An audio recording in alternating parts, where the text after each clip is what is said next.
हम लोगों ने देखा भगवान कृष्ण ये बता रहे हैं उस सत्य का उस परम सत्य का साक्षात्कार होने से क्या होता है। हमारे संपूर्ण विकार नष्ट हो जाते हैं। हम उस निर्गुण की अवस्था में स्थित हो जाते हैं, गुणातीत की अवस्था में स्थित हो जाते हैं। अज्ञान द्वारा ज्ञान ढका हुआ, अंधकार द्वारा क्या है, प्रकाश। जबकि अंधकार का ज्ञान का कोई अस्तित्व नहीं है, वो आवरण पड़ा हुआ है। क्यों? अविद्या के कारण। अविद्या के कारण यह ज्ञान प्रकाश ढका हुआ है, जिसके अंतःकरण का वह अज्ञान आत्म साक्षात्कार द्वारा नष्ट हो गया है।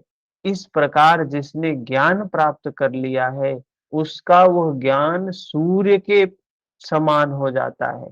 सूर्य के सदृश परम तत्व परमात्मा को प्रकाशित करता है।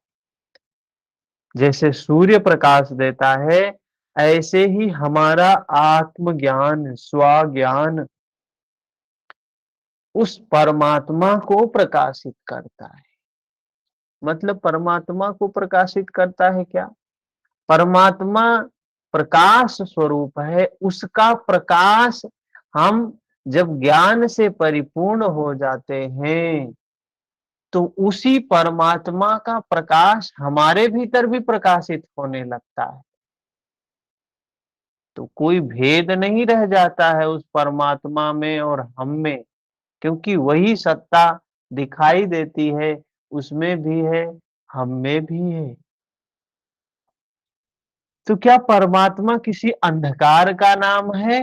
नहीं, अंधकार का नाम नहीं है। वह तो परम प्रकाश रूप दिन राति, परम प्रकाश रूप है तो, किंतु हमारे उपभोग के लिए तो नहीं है, दिखाई तो नहीं देता। जब क्यों नहीं दिखाई देता? क्योंकि अज्ञान का आवरण पड़ा हुआ है। उसके क्षय होने से ही वो प्रकाश वो ज्ञान दिखाई देता है। जब उस परम तत्व परमात्मा के अनुरूप बुद्धि हो जाए।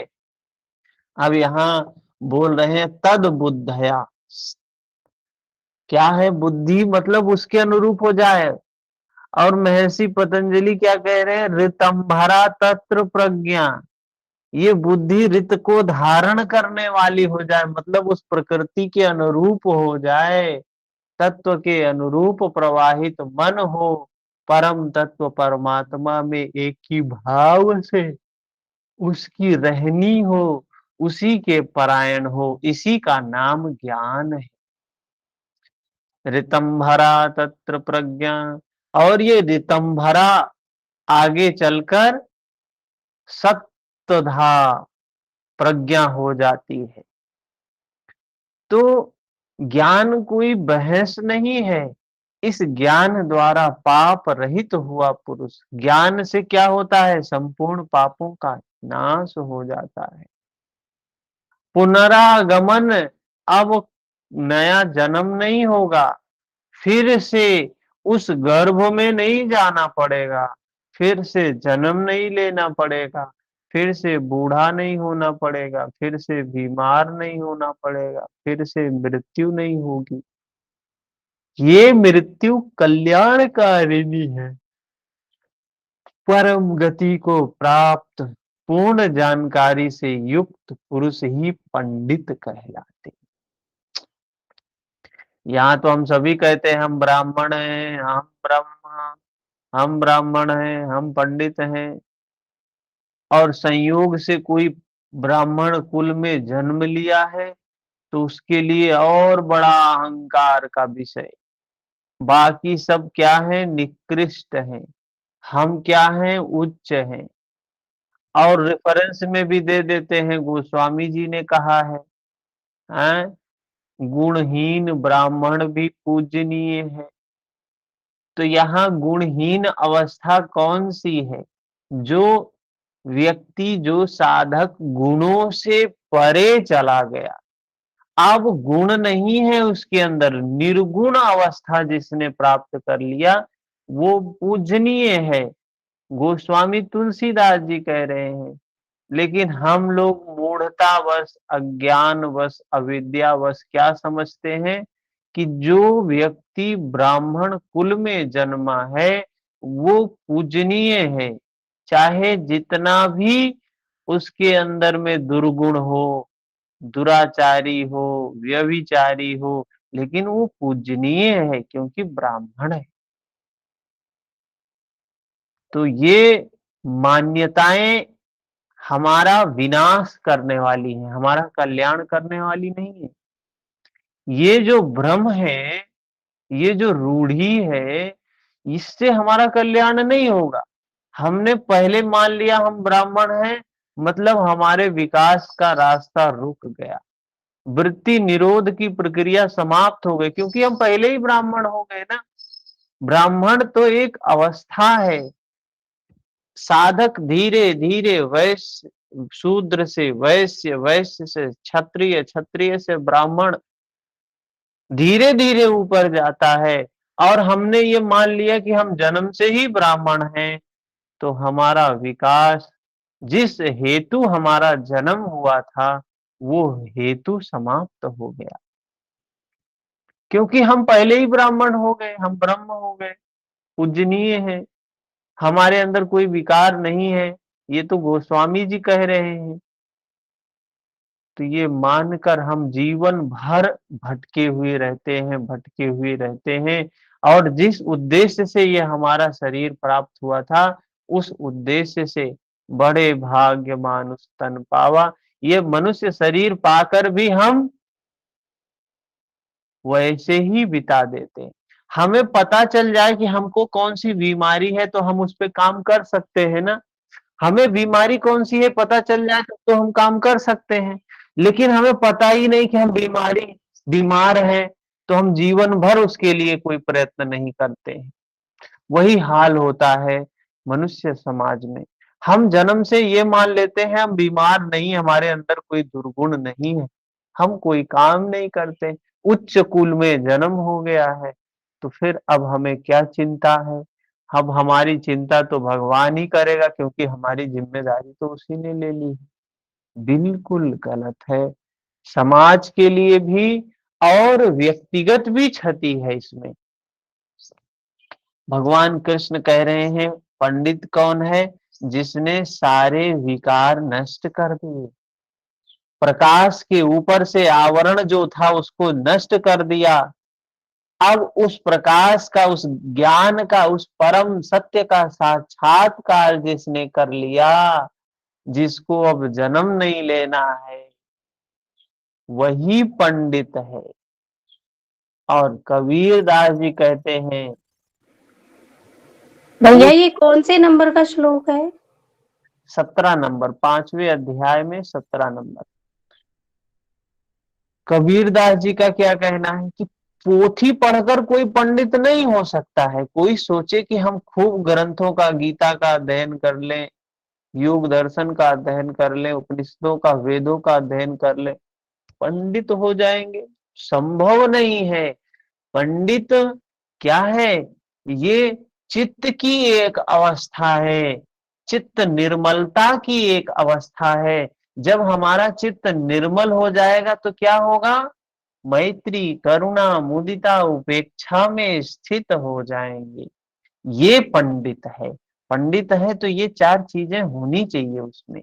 ब्रह्म है तो ब्रह्म के चार गुण उसके अंदर होना चाहिए, अनंत मैत्री, अनंत करुणा, अनंत उपेक्षा, अनंत मुदिता, ये भाव होना चाहिए। हम्म।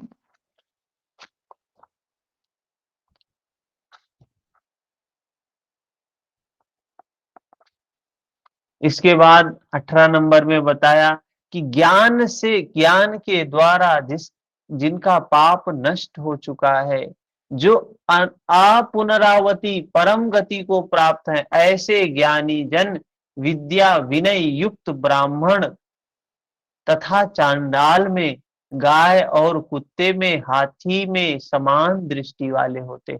कह रहे हैं जो ब्राह्मण होते हैं ना, जो पंडित होते हैं ना, वे सब में समान रूप से देखते हैं, किसी में कोई भेदभाव नहीं करते हैं। यहां तक कह रहे हैं वे किसी जीव जंतु पशु पक्षी में भेदभाव नहीं करते।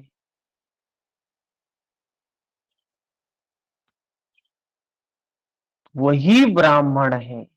और उस ब्राह्मण को गोस्वामी तुलसीदास जी कह रहे हैं, पूजहि विप्र सकल गुणहीना।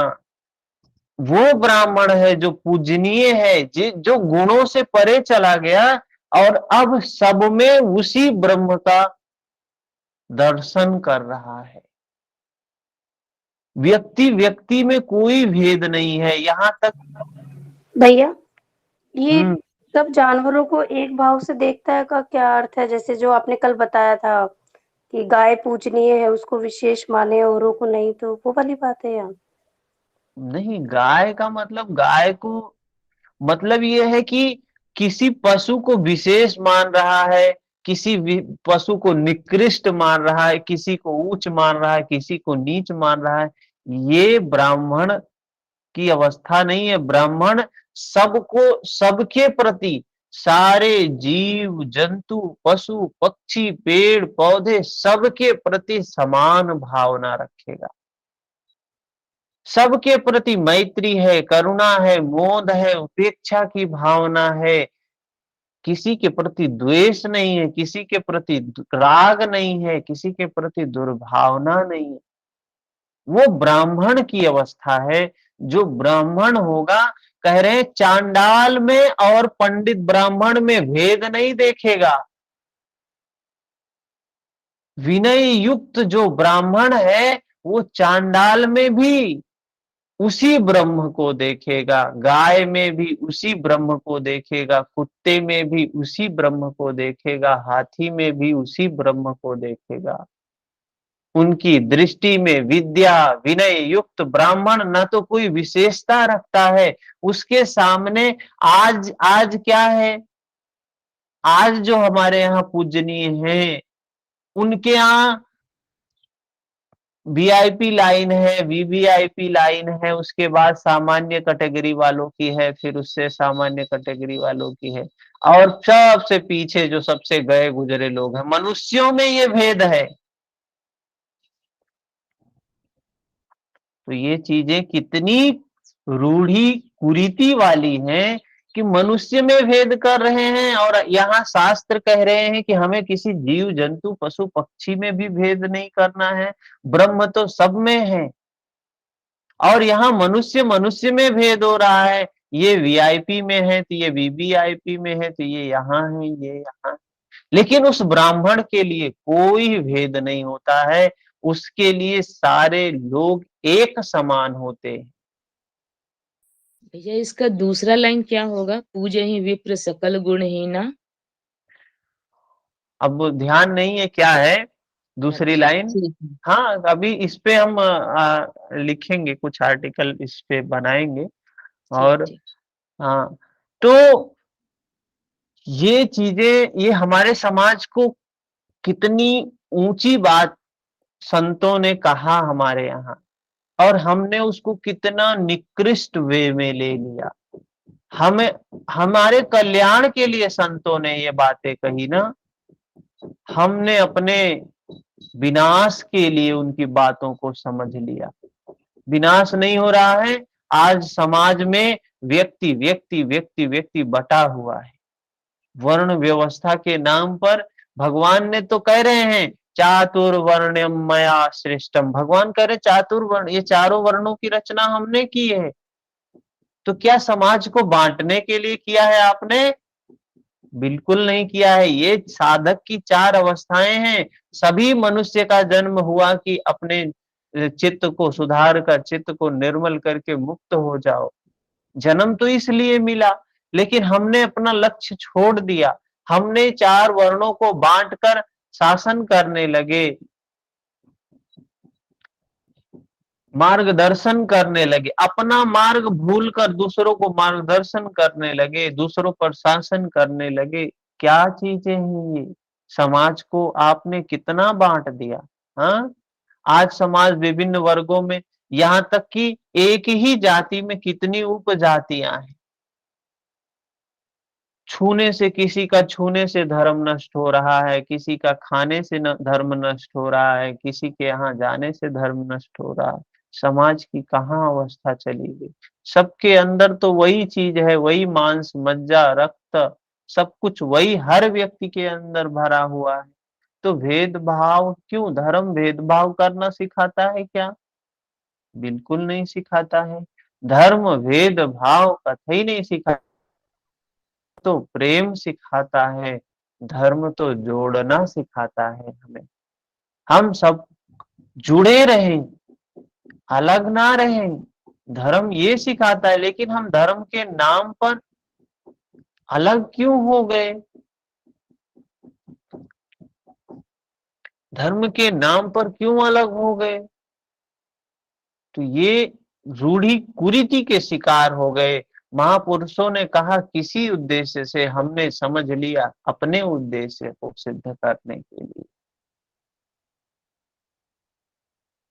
ऐसे पंडित ज्ञाता जन समदर्शी समवर्ती होते हैं। समदर्शी मतलब समान रूप से देखने वाले।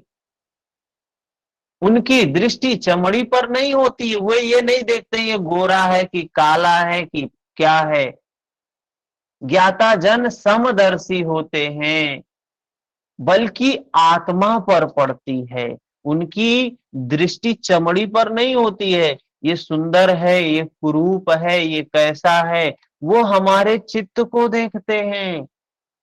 महर्षि पतंजलि ने बताया ना, चित्त क्या है? पर शरीर। अब दूसरे के शरीर में, दूसरे के चित्त में क्या चल रहा है वो देख लेते हैं। तो जो ब्राह्मण है वही देख सकता है, सभी नहीं देख सकते हैं इसको। सारे लोग सोचें कि हम उसको देख ले तो क्या संभव है? बिल्कुल संभव नहीं है। हम तो शरीर देखते हैं ना, हम तो ये देखते हैं ये कितना अच्छा है, ये कितना बुरा है। इस, जि, जिसका शरीर बहुत सुंदर है, बहुत अच्छा उसको मानते हैं। जो बाहर से कुरूप है उसको बहुत बुरा मानते हैं। लेकिन ब्राह्मण बाहर के क्यों नहीं मानता है? बाहर के शरीर से, क्योंकि शरीर तो नश्वर है, वो तो हर क्षण नष्ट हो रहा है, मृत्यु की ओर भागा जा रहा है। इसलिए ब्राह्मण शरीर को महत्व नहीं देते हैं, वे उस आत्मा को महत्व देते हैं, चित्त को महत्व देते हैं। अंतर केवल इतना है, विद्या संपन्न, विनय संपन्न स्वरूप के समीप है और शेष कुछ पीछे है। कोई एक मंजिल आगे तो कोई पिछले पड़ाव पर है। शरीर तो वस्त्र है, उसकी दृष्टि वस्त्र को महत्व नहीं देती है, किंतु उनके हृदय में स्थित आत्मा पर पड़ती है। इसलिए वे कोई भेद नहीं रखते हैं, कोई भेद नहीं रखते हैं। आगे क्या कहते हैं? श्री कृष्ण ने पर्याप्त गो सेवा की। भगवान कृष्ण ने गो सेवा की, लेकिन गो के प्रति उन्होंने कहीं वर्णन नहीं किया कि सबको गो सेवा करनी चाहिए, ये करना चाहिए। ये धर्म की बात है, धर्म ग्रंथ लिखा भगवान ने, तो उस धर्म ग्रंथ में उसका भी वर्णन करना चाहिए था ना। लेकिन नहीं किया भगवान ने। क्यों नहीं किया? पता नहीं क्यों नहीं किए। क्यों नहीं किया? अगर वो ये कह देते कि गो से विशेष है, तो हम सारे पशुओं को निकृष्ट मानने लगते। और नहीं कहा तो मान ही रहे हैं ना, मान ही रहे हैं। कहते हैं गो माता है, माता कह देने से माता हो जाती है? माता बोलते हैं तो जबरदस्ती। हम ऐसे ऐसे एक जगह, हम जहां यहाँ बनारस में रहते हैं, बगल में एक गौशाला है, लगभग 10 गायें हैं उनके पास। एक दिन हमने पूछा ये बच्चे कहाँ हैं गाय के, कुछ बोला नहीं उन्होंने। गायें हैं, सारी गायें दूध दे रही हैं, गायों के बच्चे नहीं हैं। क्या माता का कोई ये हाल करेगा? माँ के बच्चे को पता नहीं क्या किया, और सिर्फ माँ है और दूध लेके बेच रहे हैं। ये क्या स्थिति है मनुष्य जाति की? कोई माँ दूध छोड़ती है तो वो अपने बच्चे के लिए छोड़ती है। हम सिर्फ माँ बोल के और जो है कुछ भी कर सकते हैं क्या? उचित है ये? पशु है, किसी के साथ क्रूरता उचित नहीं है, किसी भी के साथ क्रूरता उचित नहीं है। यहां तक हमारे शास्त्रों में बताया गया कि अगर हम पुष्प भी लेते हैं ना, पेड़ पौधों से पुष्प भी लेते हैं तो प्रार्थना करके लेते हैं, ऐसे तोड़ने का विधान नहीं है।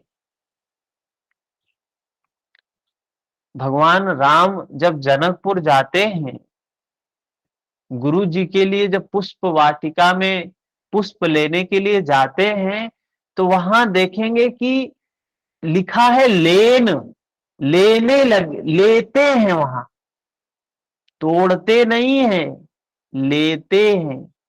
और लेगा आदमी वही जहां कोई देने वाला। तो दे कौन रहा है?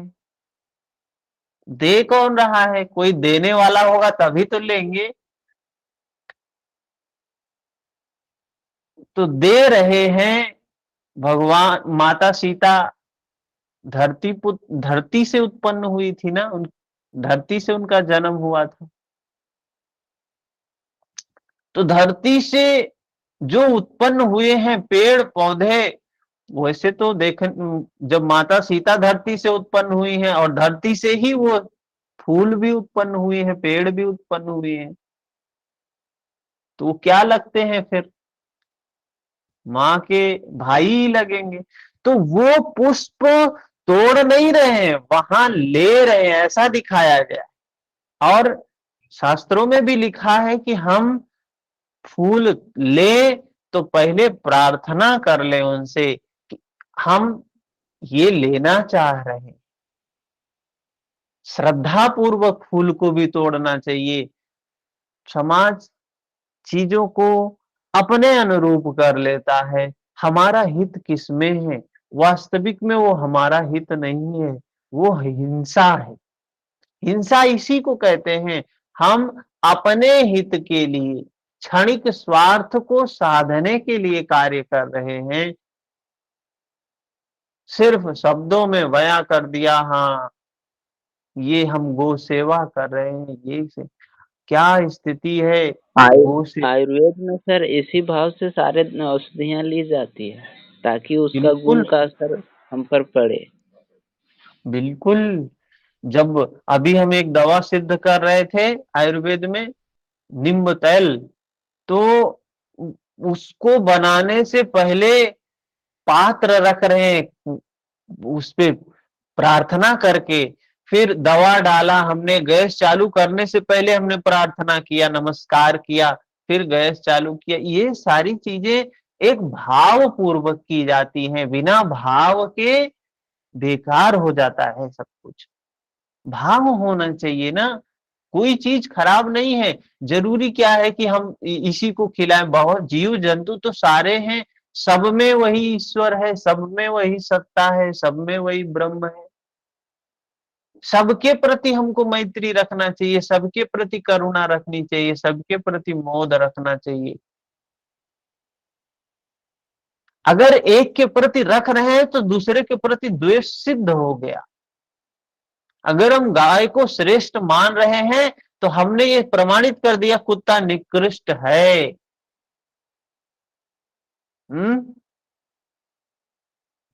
तो ये जो भेदभाव उत्पन्न हुआ, भगवान कृष्ण कह रहे हैं ये किसकी देन है? ये उनका धार्मिक वैशिष्ट परवर्ती लोगों की देन है। श्री कृष्ण ने पीछे बताया कि अविवेकियों की बुद्धि अनंत शाखाओं वाली होती है, वे अनंत क्रियाओं का निर्माण कर लेते हैं, दिखावटी शोभा युक्त वाणी में उसे व्यक्त भी करते हैं। उनकी वाणी की छाप जिनके चित्त पर पड़ती है, उनकी बुद्धि भी नष्ट हो जाती है, वे कुछ पाते नहीं हैं, नष्ट हो जाते हैं। जबकि निष्काम कर्म योग में अर्जुन निर्धारित क्रिया एक ही है, वह है यज्ञ की प्रक्रिया, आराधना, साधना। ये गाय, कुत्ता, हाथी, पीपल, नदी, ये धार्मिक महत्व जितने हैं, ये सब अनंत शाखाओं की देन है। देखते होंगे कोई नए नए लोग, नए नए देवी देवता भी आते रहते हैं समाज में। ये देवता जी हैं, ये देवी जी हैं, तो ये सब, इनका सबका निर्माण कौन करता है? ये सब अनंत शाखाओं वाले देते हैं। यदि इनका कोई धार्मिक महत्व होता तो श्री कृष्ण भगवत सर ये गीता बता दिए अनंत होते। शाखाओं सर ये अनंत शाखाओं वालों को और थोड़ा तोड़ के बता दीजिए सर, अनुभव से जोड़ अनंत के। शाखाओं वाले मतलब कि ये जो बहिर्मुखी दुनिया परेशान है, हर आदमी दुखी है, ठीक है, और सबका दुख दो चार ही है, हर आदमी दुखी है, और कारण कोई हो, बस परिणाम एक ही, एक हर आदमी दुखी है। और दुख का कारण क्या है? तो देखेंगे जो हम चाहते हैं वो पूरा नहीं होता, जो नहीं चाहते हैं वही होता है, अनचाही हो रही है, मनचाही हो नहीं रही है, बीमारी है शारीरिक रूप से, मानसिक रूप से। तो ये हर व्यक्ति की एक समस्या है, मूलभूत समस्या है। तो ऐसे जो बुद्धिमान लोग हैं, कहें बुद्धि तीक्ष्ण लोग हैं, क्या करते हैं? समाज को अध्यात्म के नाम पे भटकाने का काम करते। वो गीता की बात नहीं करेंगे, वो किसी धर्म ग्रंथ की, योग दर्शन की बात नहीं करेंगे, रामचरितमानस की बात नहीं करेंगे, और करेंगे भी तो अर्थ बदल के करेंगे। अगर करेंगे भी तो उसका अर्थ बदल के करेंगे, जिससे भेदभाव उत्पन्न हो, मैं मेरा तू तेरा, ये वाली भावना उत्पन्न हो, जिससे ये बाड़े बंदी का खेल उत्पन्न होता है। क्या होता है? ये मेरी कम्युनिटी है, मेरे लोग हैं, मेरे फॉलोअर हैं, ये चीजें जो उत्पन्न होती हैं, ये क्या है? ये अनंत शाखाओं वाले जो लोग होते हैं, इस तरीके से चीजों का निर्माण कर देते हैं कि उनके पीछे भीड़ की भीड़ लगना शुरू होती है। वास्तविक में जो हम बाहर अध्यात्म के नाम पर भटक रहे हैं, किसी स्थान विशेष के नाम पर, किसी देवी देवता के नाम पर, किसी महापुरुष के नाम पर, महापुरुष वही है जो हमारे चित्त को विकारों से निर्मल करने की बात कर रहा है। अगर कोई भी महापुरुष, हम किसी का अनादर नहीं कर रहे, कोई भी महापुरुष चित्त के निर्मलता के उपाय के अलावा अगर कोई बात कर रहा है, कोई ये कह रहा है आपका दुख नष्ट हो जाएगा, यहां चले जाओ, ये कर लो, और वो भी बाहर करने की बात कर रहा है, तो समझिए पाखंड की बात कर रहा है, पूर्ण रूप से पाखंडी है वो। अगर वो बाहर, हाँ, अगर वही महापुरुष चित्त की बात करे, चित्त की निर्मलता की बात करे, तो वो सही डायरेक्शन में हमें ले जा रहा है। धीरे धीरे जाएंगे लेकिन सही दिशा में जाएंगे। और हम सभी क्या चाहते हैं कि जल्दी से हम अपने दुखों से मुक्त हो जाएं। दुखों को हमने जल्दी से निर्माण नहीं किया है, अनेक जन्मों से निर्माण किया है, तो उन दुखों को नष्ट करने में अनेक जन्म लगेंगे। ऐसे ऐसे महापुरुष आते हैं, दुख को नष्ट करने का देते हैं। हाँ, ये करो, वो करो, यहाँ जाओ, वहां जाओ, हजारों हजारों रुपए लगते हैं, भीड़ की भीड़ जाती है। क्या वो जो लोग जाते हैं उनके दुख वाकई में नष्ट हो जाते हैं? बिल्कुल नहीं होते हैं, बिल्कुल नहीं होते हैं। बस ये होता है, हमारे जाने से उनकी मार्केट बढ़ती जाती है। क्योंकि हम गए, हम तो चले आए, हमने देखा कुछ नहीं है, आके बैठ गए घर। अरे जनता देखती, अरे इतने लोग हैं, बेवकूफ थोड़ी ना है। इत, मैं मैं पागल हूं, इतनी जनता पागल थोड़ी ना है। ये सारे जा रहे हैं, मतलब कुछ ना कुछ रस जरूर है वहां, चलो देख लेते हैं। तो एक की वजह से 10 जाता है, 10 की वजह से 100 जाता है। दिनों दिन प्रसिद्धि बढ़ती जाती है, बढ़ती जाती है, जैसे अग्नि बढ़ती है। पहरा देखे है ना, वो जो घास फूस होती है उसको जलाया जाए, ऐसे ही कितना तेज जलता है, जलता है, जलता है, खूब तीव्र से जलता है। उसके बाद धीरे धीरे जब बुतना शुरू होता है, बंद होना शुरू होता है, तो पता नहीं चलता कितनी तेज गायब होता है। आते हुए तो सारे लोग दिखाई देते हैं, लेकिन जाता हुआ कोई नहीं पता चलता है। गायब ऐसे होते, पता ही नहीं चलते कहाँ चले गए ये लोग।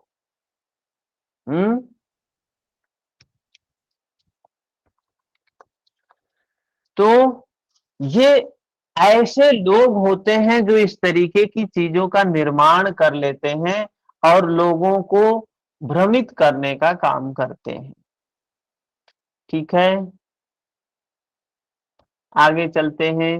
उन पुरुषों द्वारा जीवित अवस्था में ही संपूर्ण संसार जीत लिया गया, जिनका मन समत्व में स्थित है, जिसने अपने मन पर विजय प्राप्त कर ली, जिसने मन को निर्मल कर लिया। कह रहे हैं वो संपूर्ण संसार को जीत लिया। अब उसके लिए जीतने के लिए कुछ नहीं है। अरे कबीर कितने सरल भाषा में कह रहे हैं, कबीरा मन निर्मल भया जैसे गंगा नीर, पाछे पाछे हरि फिरें, कहत कबीर कबीर। मन को निर्मल करो, सिर्फ हमारा एक ही काम है। ये सारी गीता को समझाने का उद्देश्य क्या है? सिर्फ एक है कि हम अपने मन को निर्मल कर लें। हमारे मन में जो विकार हैं, जिनको दुश्मन कहा, उनको नष्ट कर दें। भगवान महावीर ने उनको अरिहंत कहा गया, महावीर कहा गया। क्यों? क्योंकि उन्होंने अपने मन के जो विकार थे उनको मार दिया। अरिहंत, अरि का मतलब मारना, हनन का अरि मतलब दुश्मन, हंत मतलब हनन करना, मार देना। जिसने अपने दुश्मन को नष्ट कर दिया अरिहंत हो गया, जिसने अपने विकारों को नष्ट कर दिया महावीर हो गया।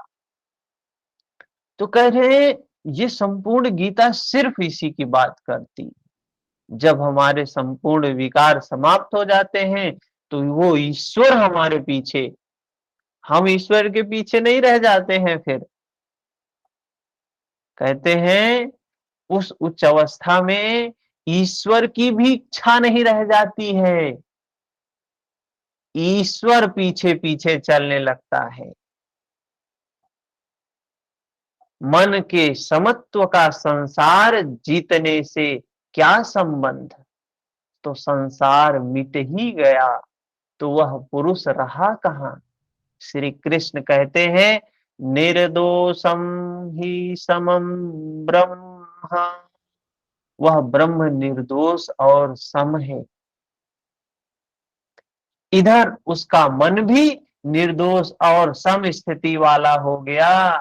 तस्मात् ब्रह्माणि ते स्थिता, इसलिए वह ब्रह्म में स्थित हो जाता है। इसी का नाम आ पुनरावती, परम गति है। इसी का नाम है सकल गुणहीना। अब सारे गुण समाप्त हो गए। अब यहाँ गुण समाप्त हो गए। इसको गोस्वामी तुलसीदास जी कह रहे हैं, पूजे विप्र सकल गुणहीना। यहाँ इस अवस्था को जिसने प्राप्त कर लिया, उसने सकल गुणों को हीन कर दिया। शूद्र न पूजहि वेद प्रवीणा। शूद्र ये शुरुआती स्तर है, साधक की शुरुआती अवस्था है। अभी उसने चलना शुरू किया है, अभी उसके अंदर में प्रकाश नहीं है, अभी उसके अंदर में इतनी क्षमता भी नहीं कि वो विकारों को नष्ट कर सके। अभी वैश्य श्रेणी भी नहीं है कि उसके अंदर सद्गुण ढेर सारे हों। तो अभी कहा उस शूद्र श्रेणी का है। और शूद्र श्रेणी का साधक वेद प्रवीणा, जिसको कह रहे हैं, कबीर कह रहे हैं, पंडित भया न कोय, पोथी पढ़ पढ़ जग मुआ। अरे पोथी क्या है? ये वेद, उपनिषद, गीता, ये दर्शन, इसको आप पढ़ के उपदेश कर रहे हैं, तो हम पूजनीय नहीं है? हम भी पूजनीय नहीं। हम भी अगर ये गीता बोल रहे हैं तो पूजनीय थोड़ी ना हो गए। हम भी तो शूद्र की ही अवस्था में हैं। क्या हमने अपने विकारों को निर्मल कर लिया? नहीं किया है। वही कह रहे हैं, शूद्र न पूजे ही वेद प्रवीणा। कि और वेद, भगवान कृष्ण भी कह रहे हैं, ये वेद तीनों गुणों तक, सुना है पीछे ना विद्या जी, कि वेद तीनों गुणों तक सीमित हैं। जी। वेद तीनों गुणों तक काम करते हैं। और गोस्वामी जी कह रहे हैं, गुणहीन अवस्था का ब्राह्मण पूजनीय है। हम कहां भटक गए? कितनी स्पष्ट बात संतों ने एक एक शब्दों में, गागर में सागर भरने का काम किया। एक एक शब्दों में कितनी बड़ी बड़ी बात बोल दी है। और हम अविवेकी हैं, तो हम कहां से उनको समझ सकते हैं? इनको समझने के लिए उस स्तर का होना पड़ेगा। अब हम चित्त जानते ही नहीं, विकार जानते नहीं है। हम तो भाई अच्छे कुल में जन्मे, तो हमारे अंदर तो सद्गुण ही सद्गुण भरा है। इस अहम में जी रहे हैं। ये अहम क्या है? अहम जो है, सारी चीजों को सीखने का बाधा है। ये अहम हमें आगे नहीं बढ़ने देता। जब तक अहम है तब तक हम आगे नहीं बढ़ेंगे, कुछ भी नहीं सीख सकते हैं। इसलिए वह ब्रह्म में स्थित हो जाता है। इसी का नाम अपुनरावती परम गति है। यह कब मिलती है? जब संसार रूपी शत्रु जीतने में आ जाए। यह शत्रु क्या है? ये हमारे विकार हैं, मोह, लोभ, क्रोध, ईर्ष्या, वासना। ये सब जब हम जीत लें, संसार कब जीतने में आता है? जब मन का निरोध हो जाए, मन के विकारों का निरोध हो जाए, तो संसार जीत लेंगे। जब समता प्राप्त हो जाए, ये मन का प्रसार ही जगत है। जब वह ब्रह्म में स्थित हो जाता है, तो ब्रह्मविद का लक्षण क्या है, उसकी रहनी स्पष्ट करते हैं, बताते हैं। वो जब वो ब्राह्मण हो जाता है, जिसको गोस्वामी कह रहे हैं, पूजे विप्र सकल गुणहीना, उसकी अवस्था क्या है, उसके बारे में बता रहे हैं। देखिए, शायद सर ये सकल गुणहीना और वो जो अपन गीता में बोलते त्रिगुणातीत की अवस्था, दोनों एक ही है ना? हाँ, एक ही है, एक ही है। जी। निर्गुण अवस्था बोलते हैं, योग में कहते हैं निर्गुण, निरुद्धावस्था, एक ही है। अब अलग अलग एक समय में तो हुए नहीं। संत महापुरुष शब्दों के माध्यम से चीजों को व्यक्त करते हैं। एक समय में तो हुए नहीं, अलग अलग समय में शब्द भी बदलता है, शब्द का अर्थ भी बदलता है। हाँ, तो महापुरुष जब चीजें बोलते हैं ना, तो उस समय की जनता को समझाने के लिए बोलते हैं। जिस समय जिस जनता को जो बात समझ में आती है, उस समय उस तरीके से वो बोलते हैं। अब हमने शब्दों को पकड़ लिया, अर्थ को छोड़ दिया, शब्दों से चिपकाव हो गया, अर्थ को हमने छोड़ दिया। जबकि हमें मतलब शब्दों से नहीं होना चाहिए, हमें मतलब अर्थ से होना चाहिए। कहा क्या है इन्होंने। अभी महापुरुष जो होगा वो अंग्रेजी में चीजों को बोलेगा, क्योंकि दुनिया की ज्यादातर संख्या अंग्रेजी जानने वाली है, या यहाँ पे है तो हिंदी में बोलेगा। अब कोई संस्कृत में उपदेश तो देगा नहीं, क्योंकि जिसमें ज्यादातर लोग समझ रहे हैं, भगवान बुद्ध ने पाली भाषा में दिया। क्यों दिया? क्योंकि उस समय लोग पाली भाषा को समझने वाले थे, जानने वाले थे। हाँ, तो 20 नंबर श्लोक में क्या कह रहे हैं? न प्रहेष्येत् प्रियं प्राप्य नो द्विजेत् प्राप्य चाप्रियं स्थिर बुद्धिर सम्मूढ़ो ब्रह्मविद ब्राह्मणी स्थितः।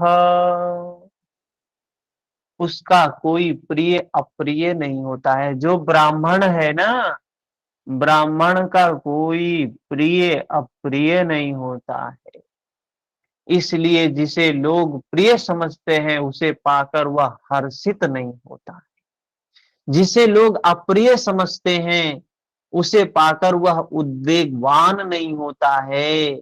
ऐसा स्थिर बुद्धि, आसमूढ़ संशय रहित ब्रह्मविद, ब्रह्म से संयुक्त ब्रह्मवेत्ता, ब्रह्माणि स्थितः, परात्पर ब्रह्म में सदैव स्थित है।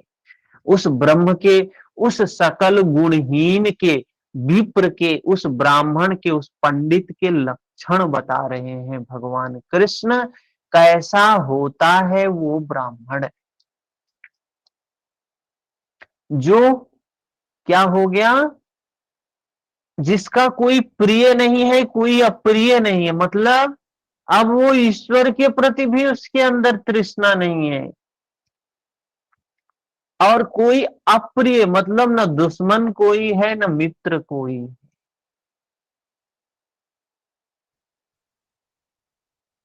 संशय समाप्त हो गया।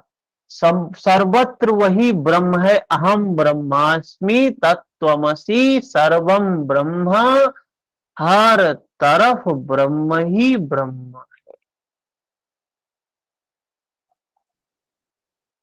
ब्रह्म की ही सत्ता जो देख रहा है, वही ब्राह्मण है, वही पंडित है।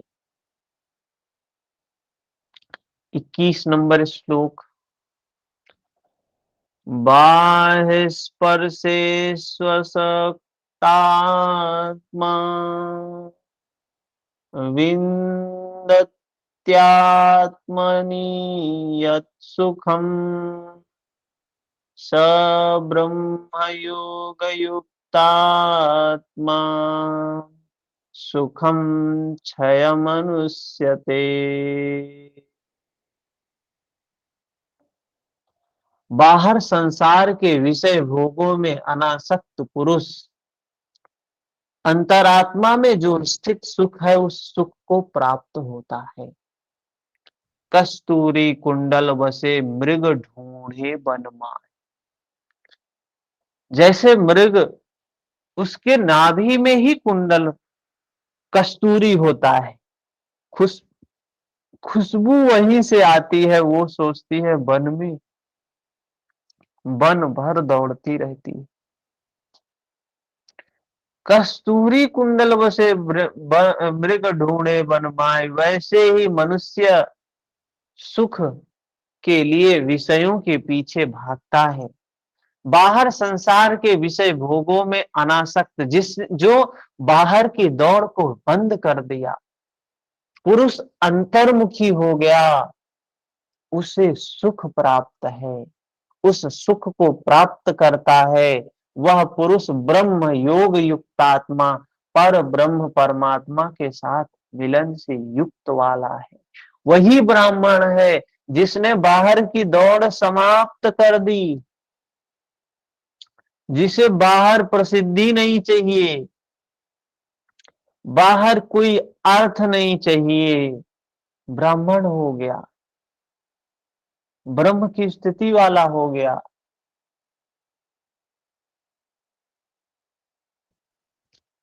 परमात्मा के साथ मिलन से युक्त वाला है, उस परमात्मा के साथ मिलन वाला है, इसलिए अक्षय आनंद का अनुभव करता है, जिस आनंद का कभी क्षय नहीं होता। वो जिस आनंद को अनुभव करता है उसका कभी क्षय नहीं होता है। हम बाहर जो कुछ भी कमाएंगे, यश भी कमाएंगे, धन भी कमाएंगे, नष्ट हो जाएगा। कितने ऐसे ऐसे बाबा थे समाज में कि जिनके पीछे लाखों करोड़ों की फॉलोअर थी, अंध भक्त थे लोग, भगवान मानते थे, भगवान है। आज उनके फॉलोअर की संख्या हजारों सैकड़ों में हो गई। तो बाहर की जो चीजें नष्ट होने वाली हैं, वो अगर पूंजी है आपकी, तो समझिए आप सही दिशा में नहीं है, क्योंकि कभी भी भय रहेगा, नष्ट हो जाएगी, नष्ट हो जाएगी। और ब्राह्मण को वो पूंजी प्राप्त हो जाती है जो कभी नष्ट नहीं होती है, आनंद, अक्षय आनंद का अनुभव होता है, जिसका कभी क्षय नहीं होता है। जिस आनंद का कभी क्षय नहीं होता है, इस आनंद का उपभोग कौन कर सकता है? कह रहे हैं जो बाहर के विषय में, भोगों में अनासक्त है, जिसने बाहर के विषय का त्याग कर दिया है। तो क्या भोग बाधक है? ये जो बाहर के भोग हैं, विषय हैं, बाधक हैं?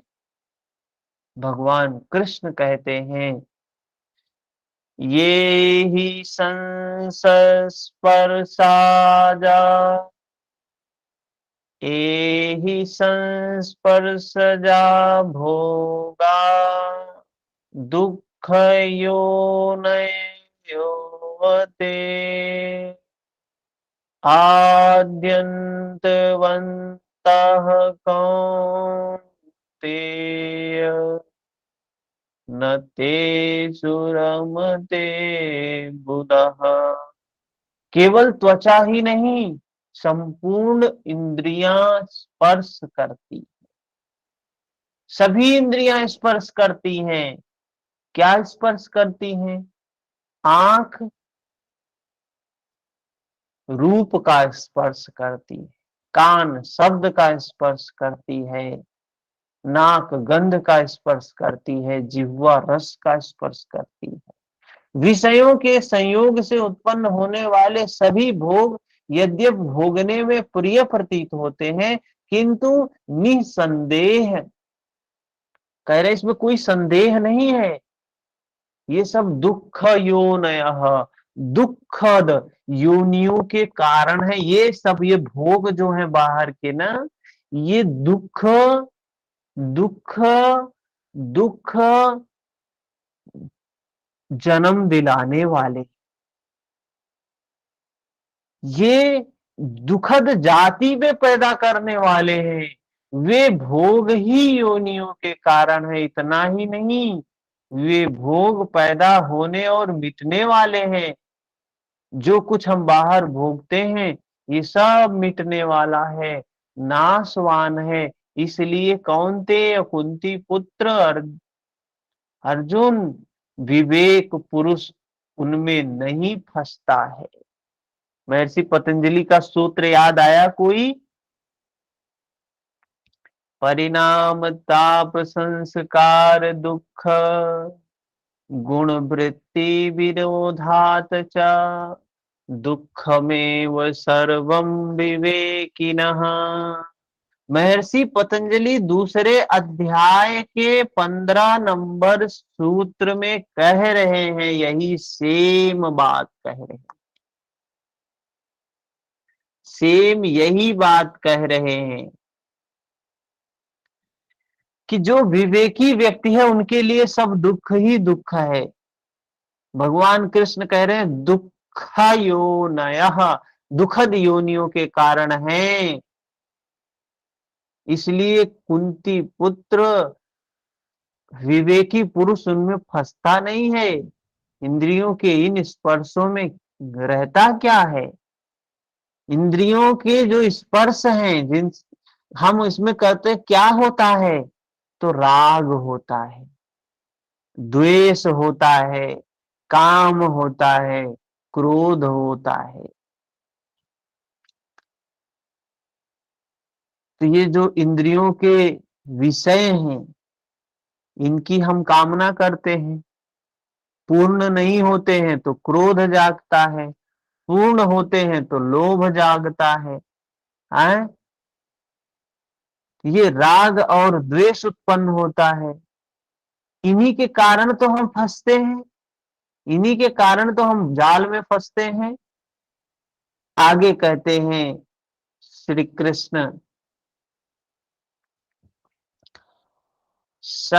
शक्रोति है वयः सोढ़ुम प्राक् शरीर विमोक्षणात्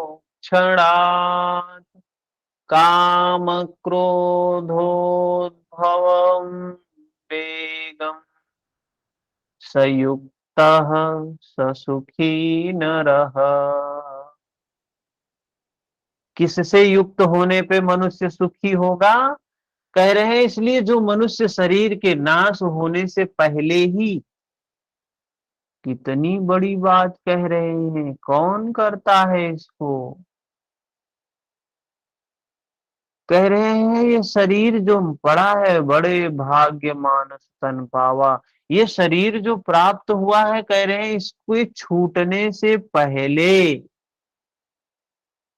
इसके छूटने से पहले, ये छूटने ना पाए, इससे पहले ही क्या हो जाए? काम समाप्त हो जाए, कामनाएं समाप्त हो जाए। क्रोध उत्पन्न हुए वेग को सहन करने में सक्षम है। इसलिए जो मनुष्य शरीर के नाश होने से पहले काम और क्रोध से उत्पन्न हुए वेग को सहन करने में सक्षम है, वह नर नारमण करने वाला, वही इस लोक में योग से युक्त है, वही सुखी है, जिसके पीछे दुख नहीं है, उस सुख में अर्थात परमात्मा में स्थिति वाला है। जीते जी ही इसकी प्राप्ति का विधान है। मरने पर संत कबीर ने इसी को स्पष्ट किया है। क्या कहे हैं? अवधू जीवत में कर आशा। कबीर जी कह रहे हैं, अरे अवधू जीते जी इसकी आशा कर, मरने के बाद कुछ नहीं होने वाला है। तो क्या मरने के बाद मुक्ति नहीं होती है? वे कहते हैं मुए मुक्ति गुरु कहे स्वार्थी, झूठा दे विश्वासा। अगर कोई गुरु ये कहता है कि पूजा करो हमारी, माला जपो 1000 और मरने के बाद मुक्त हो जाओगे, तो समझो वो आपको भ्रमित कर रहा है, स्वार्थी है वो गुरु, अपनी महिमा को बढ़ा रहा है। योगेश्वर श्री कृष्ण का यही कथन है कि शरीर रहते, मरने से पहले ही जो काम क्रोध के वेग को मिटा देने में सक्षम हो गया, वही पुरुष इस लोक में योगी है, वही सुखी है। काम क्रोध बाह्य स्पर्श ही शत्रु हैं, इन्हें आप जीते, इसी पुरुष के लक्षण पुनः बता रहे हैं। तो यहीं तक देखेंगे, कोई प्रश्न है तो बताइए। कितनी स्पष्ट बातें बताई गई हैं, सरल शब्दों में बताई गई हैं। उसके बाद भी अगर हम पाखंड के पाखंडी लोगों के जाल में फंस जाएं तो ये हमारी ही मूर्खता है। प्रत्येक मनुष्य को गीता समझनी चाहिए, गीता पढ़नी चाहिए। एक अपना विवेक जागृत होता है, अपनी बुद्धि जागृत होती, क्या करना है जीवन में, क्या नहीं करना है जीवन में। सर मैं पूछ रही हूँ हाँ। जैसे गीता किस तरह से पढ़े कि तैयार हो जाए, मैं भी किसी को पढ़ाने लायक, कब तक हो जाते हैं, कैसे पढ़ने पर जरा सा बताएं सर। अब यही है पढ़ना, ये जिस वे में पढ़ रहे हैं ऐसे ही पढ़ सकते हैं। अगर आप सोचें कि किताब हम लेके बैठ के हम पढ़े रोज, तो पढ़ ही नहीं पाएगा आदमी, आलस्य आएगा, निद्रा आएगी, मन नहीं लगेगा पढ़ने में। कभी प्रयास किया है ऐसे पढ़ने का? सर हाँ किया है, मेरा मन तो लगता है। पढ़ सकते हैं ऐसे किताब? हाँ सर किताब पढ़ते हैं, है हाँ, मेरे तो पास भी। समझ में आ रही है चीजें, तो हर व्यक्ति का अपना अपना तरीका होता है पढ़ने का, सर समझने का। सर समझ में कम आता है, ये है कि पढ़ती तो हूँ लेकिन समझ में कम आता है, जब आप समझा देते हैं तो क्लियर हो जाता है। हाँ, किताब जो है ना, किताब की कुछ लिमिटेशंस हैं। जो शब्द वहां लिखे हैं वो शब्द तो लिखे हैं, जैसे हम पढ़ा रहे हैं शब्द, वही किताब हम भी पढ़ रहे हैं, वही किताब आप भी पढ़ सकते हैं। लेकिन अब उन शब्दों को लेके मैं एक्सप्लेन कर दे रहा हूं, तो आपको बात समझ में आ जा रही, हाँ ये बात कही गई। वही किताब आप पढ़ेंगे तो आप एक्सप्लेन नहीं करते हैं, आप उन्हीं शब्दों तक सीमित रहते हैं, इसलिए बात कम समझ में आती है। तो एक बार अगर इस तरीके से हम ऐसे समझ लेंगे इन सारी चीजों को, तो फिर आगे हमारे लिए सुलभ हो जाएगा कि हम पढ़ के भी समझ सकते हैं। अपना अपना तरीका है। और मूल ग्रंथ, अगर धर्म ग्रंथ पढ़ेंगे, चाहे भगवत गीता हो, चाहे योग सूत्र हो, चाहे कोई अन्य धर्म ग्रंथ हो, तो शुद्ध रूप में आपको एक ही बात हर जगह मिलेगी, एक कै साधे सब सधे, सब साधे सब जाए। एक को समझ जाइए, सारी बात समझ में आ जाएगी। ये बातें हम क्यों बोल पा रहे हैं? क्योंकि योग सूत्र को हमने पढ़ा, कई बार पढ़ा, कई बार पढ़ाया। अब योग सूत्र बुद्धि के स्तर पे समझ में आ गया, थोड़ा बहुत अनुभूति के स्तर पे समझ में आ गया। तो इस कारण से मैं इस प्रकार से बोल पा रहा हूं, प्रामाणिकता के साथ बोल पा रहा हूं।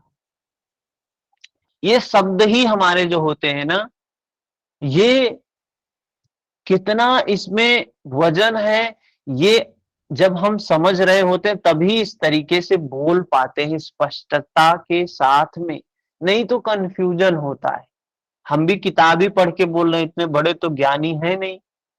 हाँ, कोई देखेगा, कोई आदमी आएगा तो अरे ये किताब ही तो पढ़ के बोल रहे हैं, हम भी तो पढ़ सकते हैं किताब।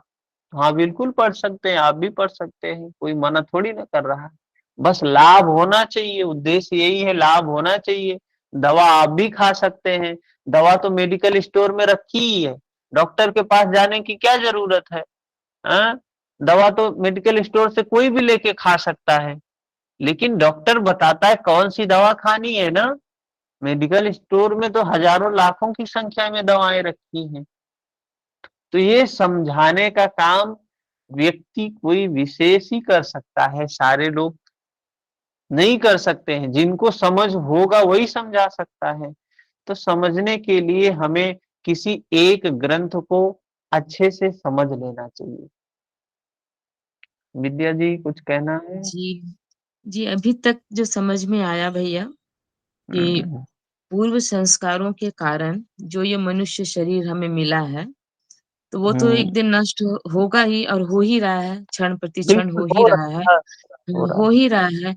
तो है। इसी शरीर को माध्यम बनाकर अर्थात शरीर धर्म खलु साधनम बोलते हैं जो है श्लोक जो है, मतलब इसी शरीर को हम साधन बना लें और जो पूर्व संस्कार जो हैं काम, क्रोध, लोभ, मोह जो हमको अभी इस जन्म में भी है, जिसको हम महसूस कर रहे हैं, उसको हम्म इसी शरीर के द्वारा ही उसको नष्ट करना है और नष्ट करके इस शरीर को मरने से पहले उस जो भी हमारी वासनाएँ हैं, कामनाएँ हैं, तृष्णाएँ हैं, जो भी हमारे विकार हैं, उनको इस रहते-रहते में ही इसको नष्ट करना है। बिल्कुल यही कह रहे हैं कबीर, यही कह रहे हैं भगवान माध्यम भी कृष्ण। यही शरीर है और इसी शरीर को नष्ट होने से पहले करना है, इसी हाँ, शरीर के द्वारा। इसी को कह रहे, यही तो कहते हैं ना कि बड़े भाग्य ये शरीर मिला है। किस लिए मिला है? इन विकारों को नष्ट करने के लिए मिला है। हम इन कामनाओं को नष्ट करने के लिए मिला है। हम क्या करते हैं? इन कामनाओं को पूरा करने में ही लग जाते हैं, और कामनाएं तो कभी पूरी नहीं होती, वो तो समंदर के समान है, उनको तो कभी भरा जा ही नहीं सकता है। तो जीवन जो भर आके चरक चरक संग म को म इस चरक नहीं, चार्वाक को मानते हैं, जो हम्म ज़्यादा स्ट्रिक्ट रहते हैं, वो चार्वाक को मानते हैं कि ये शरीर दोबारा नहीं मिलेगा, इसलिए जितना भोग करना है, जितना सब कुछ करना है, इसी जन्म में कर लो। अ, चार्वाक तो यही कहते हैं। हाँ, जी, तो यही चीजें हैं। इनको जब हम समझ लेते हैं तो धीरे धीरे हमारे अंतर मन में स्वभाव में परिवर्तन आने लगता है, व्यवहार में भी धीरे धीरे परिवर्तन आने लगता है। इससे सबसे बड़ा बड़ा भला हमारा होता है, हमारे के बाद समाज का भी होता है? लोगों में भी धीरे धीरे परिवर्तन आने लगता है। तो ये जो भी धर्म ग्रंथ है, धर्म की बातें जो भी कही जा रही है, वो सब हमारे लिए कही गई है, हर व्यक्ति के लिए कही गई है। हम अपना छोड़ के समाज के लिए उसको लागू करते हैं। हम्म इसलिए भला भी नहीं होता है। ठीक है, अपना तो आप मिलते हैं कहते भी है ना, शाम। हम सुधरेंगे, जग सुधरेगा, हाँ, बिना हमारे सुधरे जग कहाँ से सुधरेगा? कहाँ से शुरुआत सुधरेगा? अपने से करनी चाहिए हमें।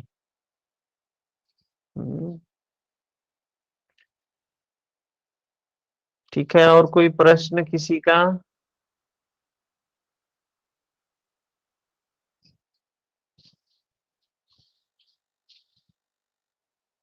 ठीक है, समाप्त करते हैं।